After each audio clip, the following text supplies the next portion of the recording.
Welcome to this afternoon's session on the built environment. I'm delighted to be joined by a distinguished panel of experts to discuss energy efficiency in buildings. On my far left, we have Dr. Kieran Mayers, who is Head of Technical Compliance at Sony Computer Entertainment Europe. Kieran has over 15 years' experience working in environmental management within the electronics and recycling sectors. He has an engineering doctorate in environmental technology and continues to be engaged in active research and publishing as an executive in residence at INSEAD Social Innovation Centre in Fontainebleau, France.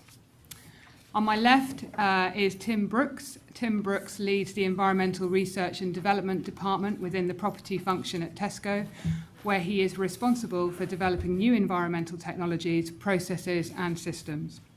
With over 10 years' experience working in sustainable construction, buildings and energy efficiency, Tim started his career with the Building Research Establishment and has worked for international engineering consultancies, the Carbon Trust, and also as a policy advisor to the Mayor of London. On my right is Richard Youngman. Richard Youngman is Managing Director of Cleantech EMEA, where he is responsible for the company's global membership offering. Richard's strong finance and research background is gained from many years' experience with Library House, ABN AMRO, Barclays Capital and BZW. Richard has an MA from Cambridge University and an MBA from Theseus International Management Institute. And finally, on my far right, as Global Head of Linklaters Environmental and Climate Change Practice, Vanessa Havard-Williams advises on all aspects of climate change, sustainability finance, and the allocation of environmental risks and assets in real estate. She is chairman of the Policy Committee of the Legal Sector Alliance on Climate Change and also sits on the Policy Committee of the Green Buildings Council. She has recently joined the ULI Sustainability Council. I'm your chair, my name's Catherine Dees, and I'm Managing Director of Low Carbon Workplace, which is a subsidiary of the Carbon Trust. With such varied experience and expertise on the panel today, I think we're certain of having an excellent debate. So without further ado, I'd like to hand over to the panel, and I'm going to pose the question, what, in your opinion, will be the big breakthrough in achieving greater energy efficiency from the built environment in the next 5 years? Kieran, over to you. Yeah, thank you very much. I have to say it's been quite a long journey getting here. As I'm sure it is for many of you, but it's been a real challenge. Faced with many difficult obstacles, late nights trying to work out where to go. It's a completely new experience for us in a space, trying to find our bearings. But Glastonbury is always like that, so I'm glad I'm here. Excuse me. So I'm going to try and be coherent. And basically, I'm from the PlayStation part of Sony. There are other parts of Sony, and that's really what I want to come and talk about. So Sony is this massive organization, almost 170,000 people worldwide in 183 countries. And Sony is made up actually of, like in many companies, of 7 different divisions. And so it's really a challenge to try and bring all of these divisions together to follow one direction and one target. And every 5 years or so, Sony sets itself its environmental targets, which run under a sort of ISO 14000 program. And our most recent target is to reduce our carbon emissions by 30% by 2015 against the 2010 baseline. So this is what we're all working towards, whether we have manufacturing facilities, sales offices, repair centers, logistics centers, design centers. We all must work towards these targets. And we have to break that down, what it means for each individual business division. We have Sony Pictures, making films, of course, Columbia TriStar, Sony Music, Sony Electronics, which make your conventional TVs that you're used to, DVD players, audio products, and also PlayStation, which is us. And finally, the disc producing company that makes Blu-ray discs and CDs and things like this. And what happens although I actually represent our European operations, we've started off now just focusing on the UK. Uniquely with the CRC obligations, we're challenged to report as one Sony. Now, we don't have one Sony in the UK or in Europe. We don't have one chief executive. We have no senior management board that can give us backing. But we did have an ad hoc group of facilities managers and environmental managers getting in a real panic about this. I'm sure many of you can felt the same way. So we actually had to convene and set up a working committee specially to comply with the CRC obligations with delegated authority from the executive board of each separate company. And basically, this was only done last year, and I chair that group. So one of the major challenges in terms of having a dialogue on a UK level has been to actually have a platform that can make decisions on behalf of a very complex organizational structure. So that has allowed us to create a dialogue and share best practices between our different divisions that are very different. And the first thing we achieved then was a BSI Kite Mark accreditation for carbon reduction in April. And it was really done as a group initiative from the grassroots level. So that was one of the things we've done. Now we're trying to cooperate to spot where we can find those energy savings between all our different buildings. And we have, certainly for the CRC obligation, 10 major sites. But many more, there are many more sort of small Sony-style stores and many small offices which are not caught there. So we try and work with companies now to work out what they can offer, what sort of technologies they can offer. So the second challenge that we're facing is actually working out which technologies might work properly, which have a payback period within the lease period of our buildings. And quite often these technologies are quite hard to integrate and they don't necessarily work. So we're now cooperating to actually have energy surveys done of our buildings, and we find that actually the biggest wins are on the simplest things, that building management systems don't always work as they should, little sensors need calibrating, and we found that we can achieve through technical and personal changes maybe 20% energy savings within a year or two, or within a payback within a year, just from the most simple low-level things. And this is something we can now share across the group. So this is really sort of a benefit of bringing things together, even though it's rather idiosyncratic how it's all being pulled together. So finally, I say the third thing is that a lot of facilities management is now outsourced. So certainly the electronics division last year employed James Lang LaSalle to actually manage all of their buildings. So the whole management of the building is outsourced with the remit of also achieving energy efficiency targets, which are the 30% reductions.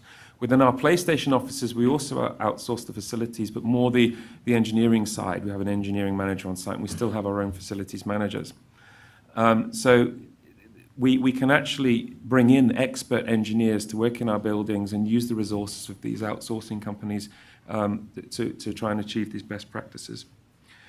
So basically, I would say that there are three challenges for us. First of all, developing some sort of coordination across a very complex organization.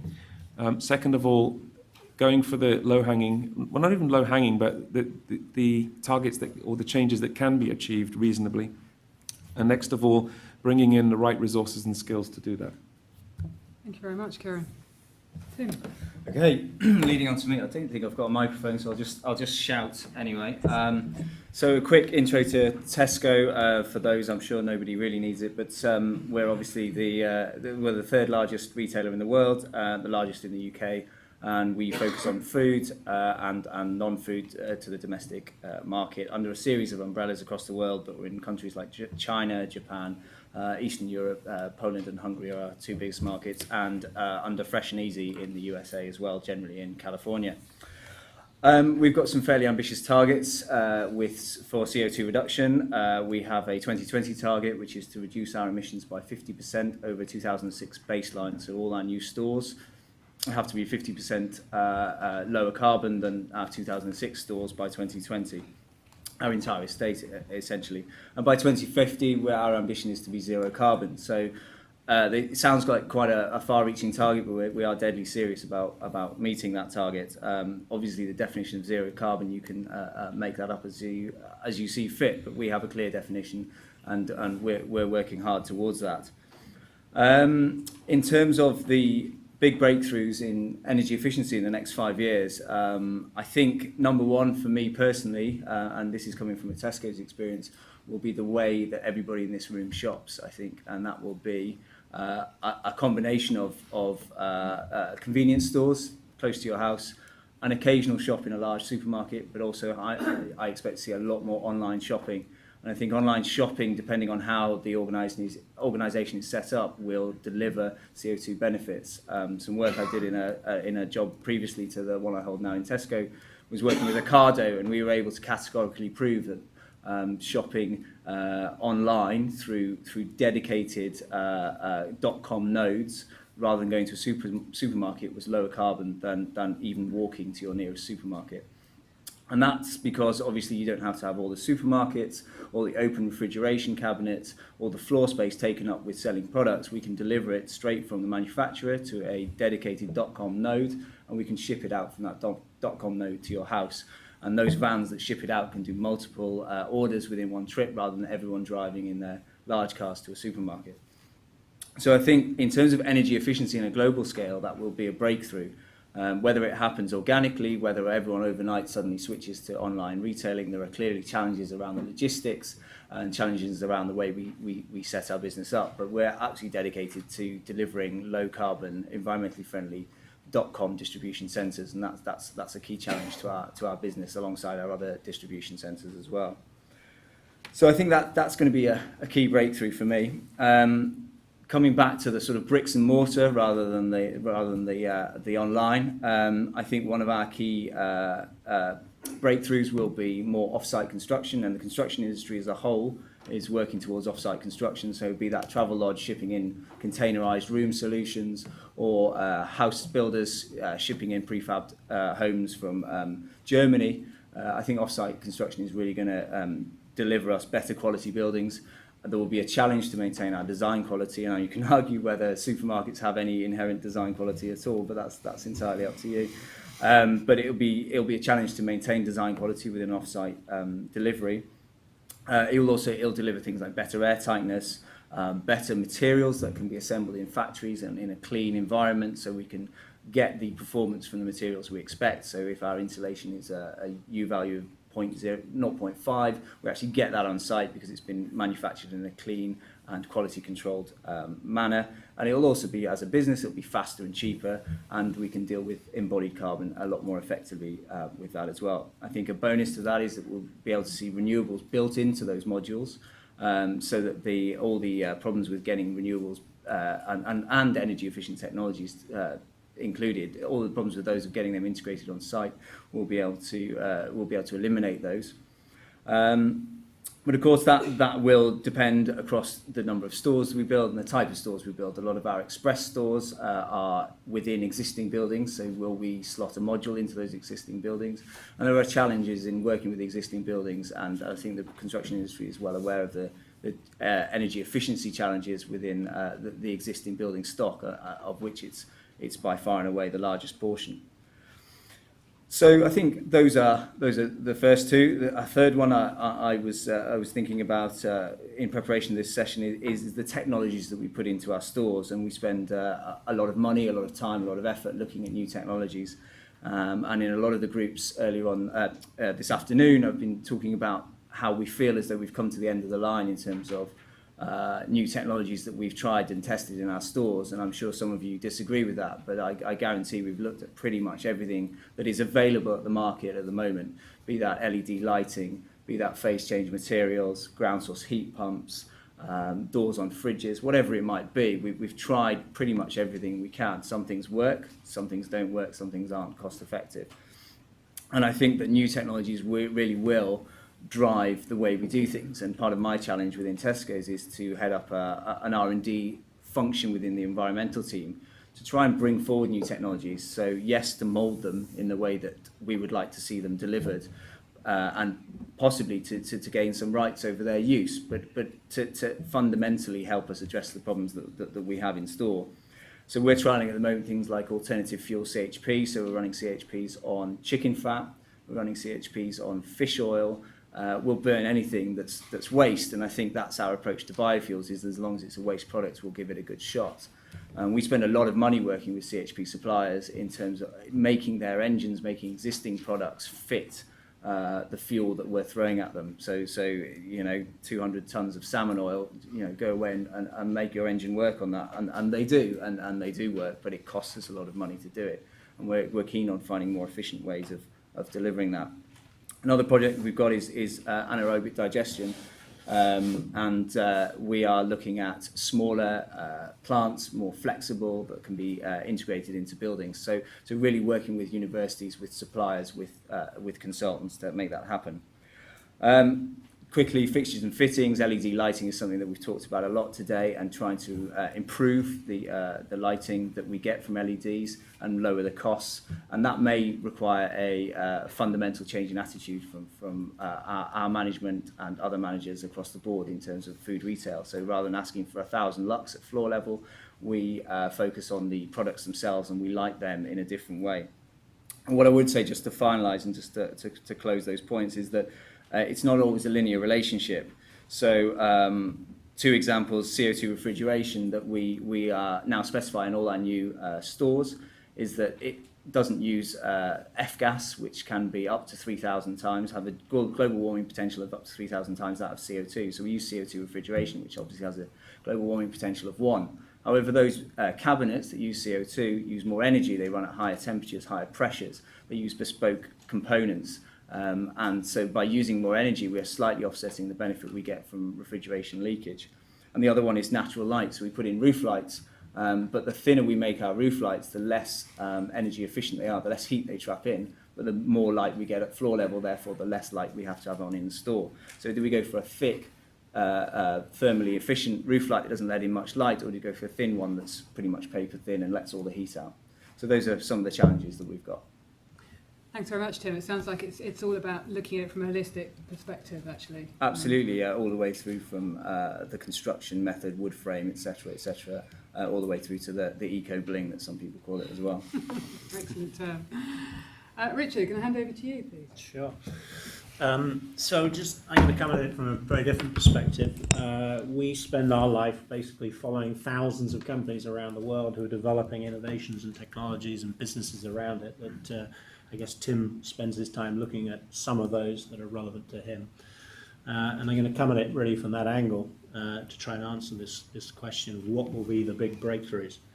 So I guess one point is that, I would challenge you. I would believe that there is a ton of innovations still to happen. I'd challenge anybody in this room. The problem is we're just not quite sure which ones are going to work and which ones are not. So one of the big breakthroughs in the next 5 years will simply be that we will have a lot more information. We'll have a lot more successes, have a lot more failures. Get back to the some of the points made earlier. We will have the data that helps the finance models unlock, which means we get into a good cycle that I think Greg referred to, which is essentially adoption curves as they go up, price comes down, et cetera, et cetera. So I guess this is the start of saying there isn't going to be one big breakthrough. There's going to be a huge wave that's going to go on for decades.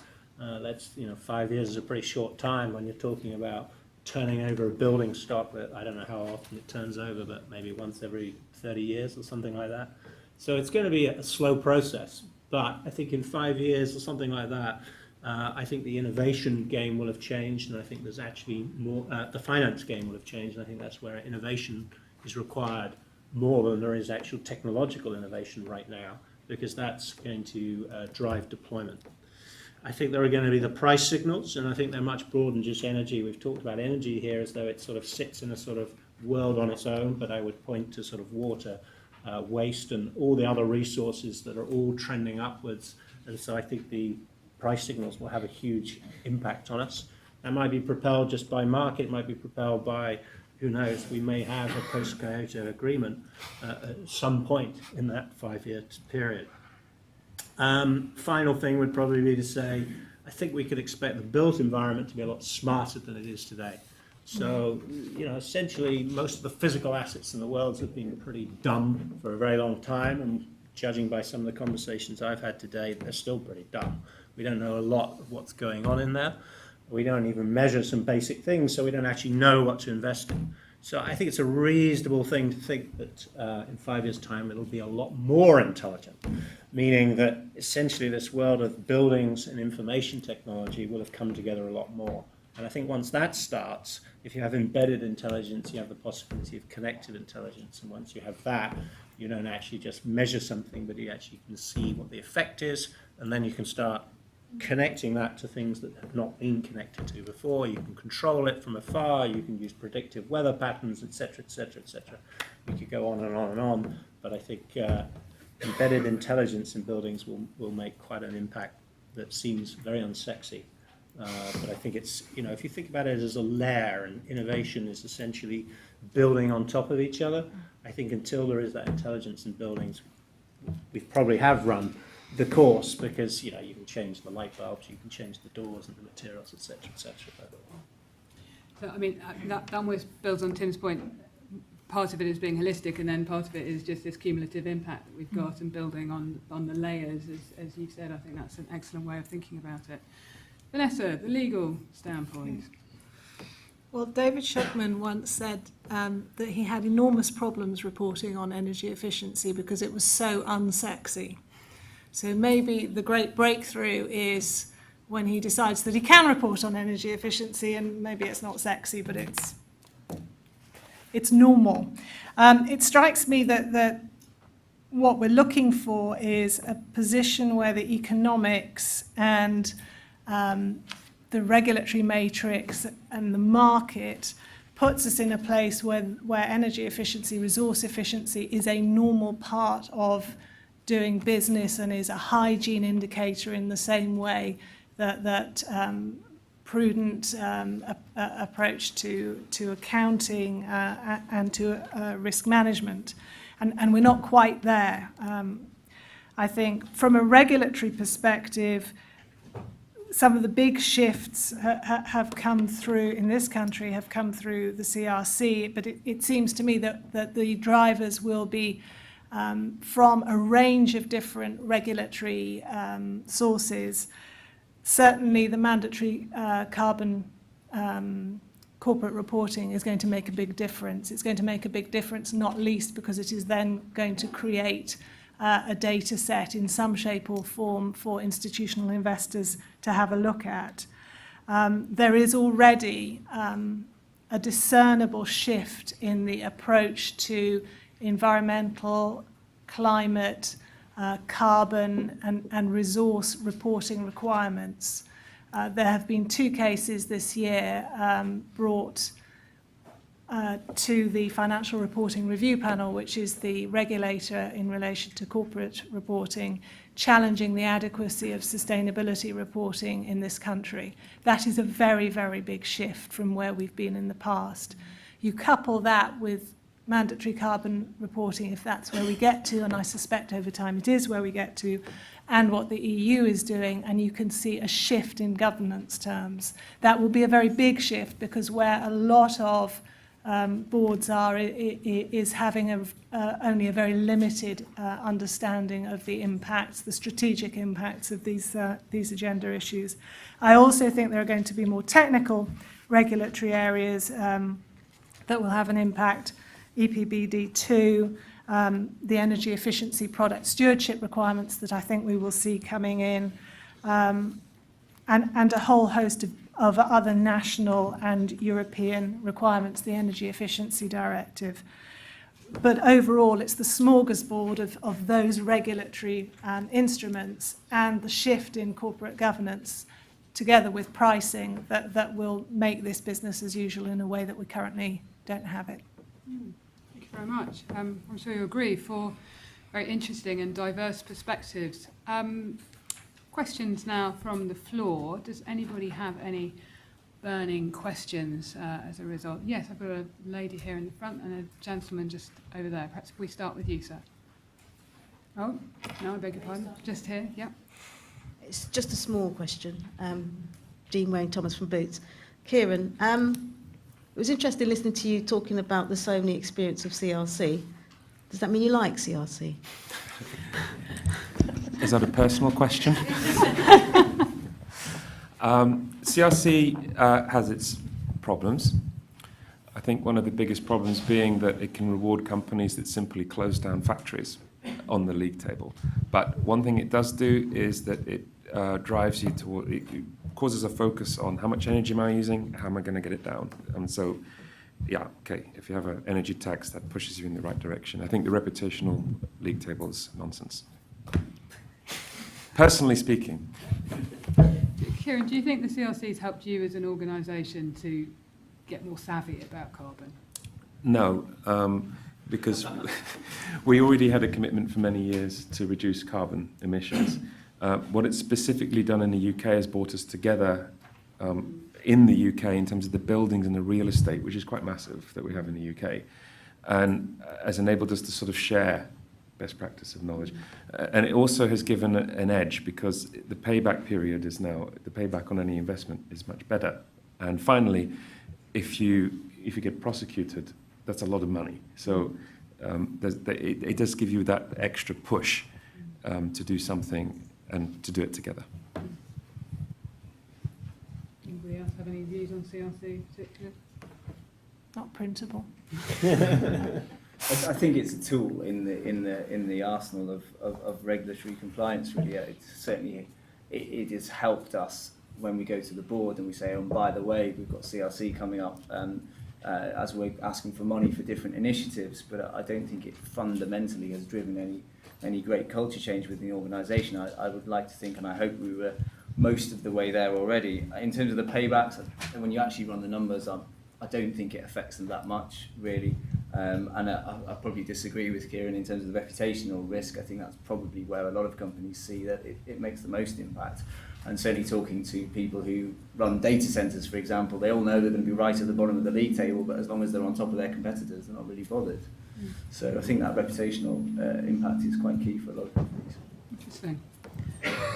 Anybody else? I know it's the end of the day, so I'm sure you're all... I've got somebody there in the middle. Yes. Hi there, Gary Simpson, Diageo. How do you think that if the renewable heat incentive in the UK is ratified and comes into force, what effect do you see that having on energy efficiency investments across the panel? Richard, do you want to start with that? I'm no expert on the UK, but I guess one of the things about renewables versus efficiency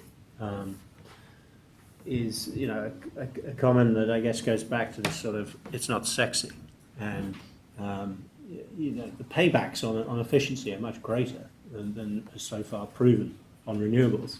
And yet the investment climate has been much stronger into renewables than efficiency. And there are all kinds of reasons for that. One thing I didn't say earlier, which was, it's for the UK as it is for anybody else, which was, I wonder in the next 5 years whether we should expect more, Japan-like crises that are actually going to change the debate about the word efficiency, because efficiency tends to mean cost cutting. And when you cost cut something too much, you can put yourself in danger. And so, as a security supply from renewables is a case in point, really, because obviously you're talking about a grid being supplied by wind that may not blow, the sun may not shine, etc., etc., etc. So you need security supply. So I guess what I'm trying to get to is how much that debate's going to shift as well, which is going to be a slight negative on the so-called energy efficiency. This the balance that this whole system has to have between, are we going to find it acceptable as consumers and businesses to not have a security of any energy, forgetting whether we're being efficient with it and forgetting where it's coming from. And I don't feel that, I don't hear that being talked about a whole lot. So. I'm not sure I'm in entire agreement with that. I think energy security is going to be very important over the next 10 years. I think it's certainly of considerable concern to the current administration. It's also of some use to the current administration because it's a way of engaging in relation to the low carbon agenda without calling it climate change. But to me, energy efficiency goes hand in hand with energy security. If you're using less energy, then that aligns with achieving your energy security agenda. Renewables can only play a part in that. I think the RHI has got the potential to be a really significant scheme. It depends on us not buggering around with it. And I think that will be very important, but it's a part. So I think, yes, it's a part, but it's different from energy efficiency. Compatible, but not the same. I'm quite interested in energy security from the corporate perspective, actually. Is it something that is in either of your carbon management plans or in your climate change plan or whatever your organisation chooses to use as a vehicle?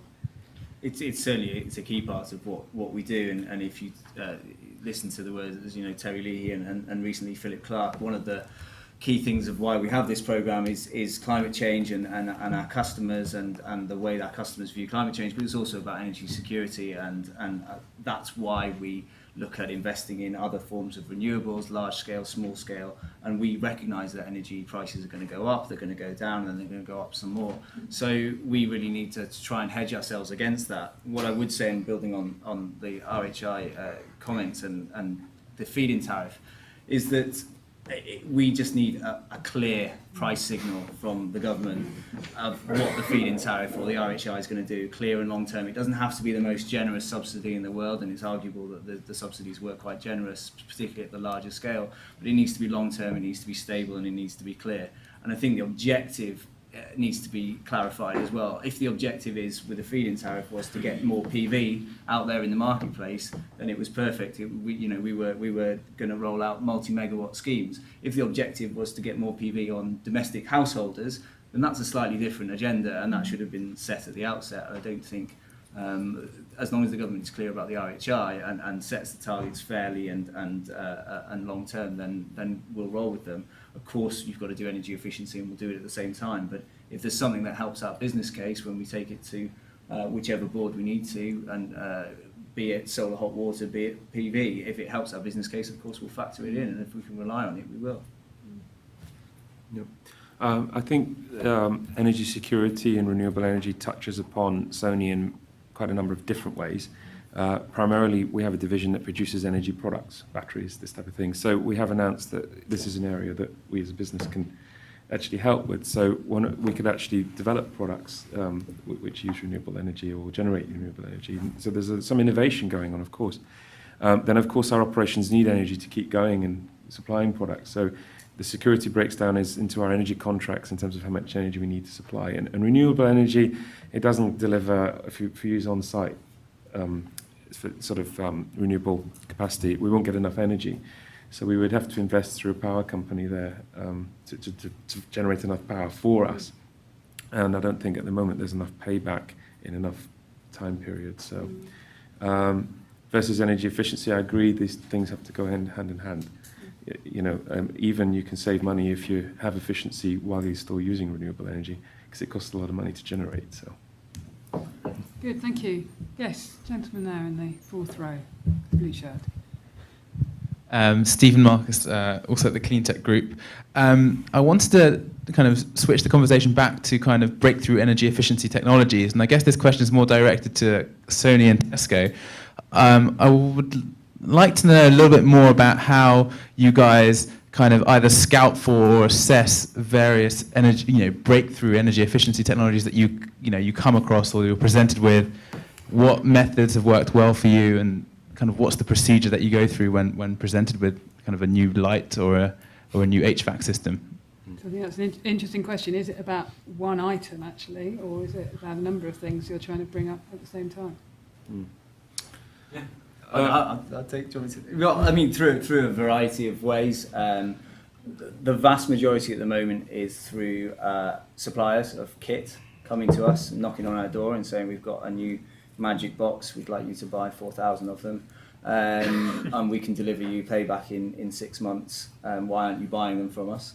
The other is through consultants who are often very well informed, sometimes poorly informed as to the products out there. But more recently, we're trying to develop links with, and alluding to my role earlier, with links with universities, links with early stage technologies. Where, so we might talk to a company like DuPont, where they look after a vast array of different products and technologies, and find out what they've got coming up down the line, and what we can get involved in, and what we can help shape for our own business in a purely selfish way.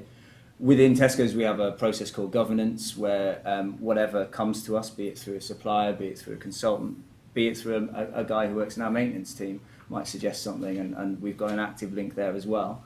And he might say, I've seen a product at a competitor, or I've seen a product at a trade show, give it a go. We have a governance panel across lots of different areas, energy efficiency, renewables and energy technologies, 3 separate governance panels, and they'll sit around and have experts from each area of the business, and we'll look at the business case, we'll look at the impact on our stores, we'll look at the time to market, or we'll look at the distribution, we'll look at whether the company can make enough of the things so we can roll them out, and the impacts and rollouts as well, and critically the impacts on our customers and the impact on our store opening programme as well.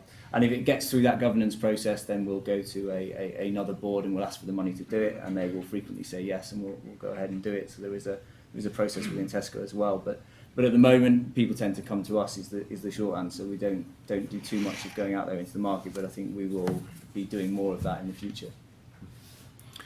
Well, recently our head office issued actually a set of benchmarks and guidelines, what sort of things you could expect an efficient office to do, and that's been very helpful. So we have a list of so many things, and we can check for each office, have they done these things? Yeah. And of course that's then developed from a group of experts in Japan who have looked into these issues and have experience of what's worked well across our company. So again, sharing the experience is the first step.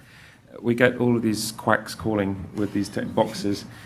We even paid some money to some of them and had nightmares over 3 years trying to get the bloody things to work. And we also use consultants, so experts come in and sort of tell us what we can do better, and that's been the most effective way, actually. Excellent. Well, thank you very much. I think that brings us to the end of the session, because I understand the next session is upon us. So I'd like